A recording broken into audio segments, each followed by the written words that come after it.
নমস্কার করে আইলাম, সিগারেটের নেশা উঠছে। সিগারেট খাওয়া পরে যাই, ভাই হারাই গেছে।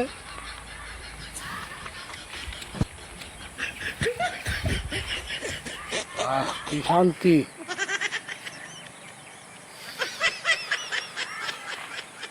আসসালামু আলাইকুম। আপনারে দেখলাম নামাজে আইসা, তখন দেখি আমি দেখলাম নামাজে গেলাই অন দেখি সিগারেট খাইতেছুন, এটা তো ঠিক না। সিগারেটের নেশা উঠছে, বুঝলে একটু খাই তো, একটু নেশা উঠছে খাইতেছে। নামাজও পড়ুন, সিগারেটও টানুন। সিগারেট তো ইসলামী দৃষ্টি থেকে হারাম বলছে। হ্যাঁ বলছে, ঠিক আছে। তাহলে তো সিগারেট খাওয়াটা তো আসলে আমরা চলে না। যে টুপি রাখছুন, আল্লাহ রাসূলের সুন্নত, দাড়ি রাখছুন, পাঞ্জাবি পরছুন, তাহলে এই মিলে যে আগুনটা টানতেছুন, এটা তো ঠিক না। না ঠিক আছে, না ঠিক আছে, আমরা থামে না যাইতেছি। শুনুন কই যায়, সিগারেটের জিনিস আরো আছে। কি? মনে করুন ওদিনকে এক ছাত্র সিগারেট খাই গেছে, বুঝছেন? সিগারেটের বিষয়ে প্রশ্ন দিলাম, ওখানে ছাত্রটা বলল যে আসলে বাদ দিয়ে মহানানের মতলবটা কি।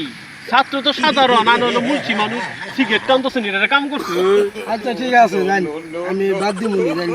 হ্যাঁ কই যান এমনি খারাপ লাগে ওই যে আন্নারে তো হলো আরেক কথা কল লাগে। কি কবেন কই সিগারেটের উপযোগ দিলাই আন্নারে ঘুমিটা শুনি রে, কি না এটা যে সিগারেট সাথে আরো বড় নিশা। হ্যাঁ, এটা তো হিরোইনের সাথে বড় নিশা। এখন মনে করুন কথাটা তো ভালোই কইছুন, খারাপ না। হ্যাঁ, না মনে করুন সিগারেটও ভালো না, গুলো তো ভালোই না। আমি তো বুঝতেছি গুলো তো মাকরু, সিগারেটও তো মাকরু, কি হারাম। তাহলে গুল খাইন কে?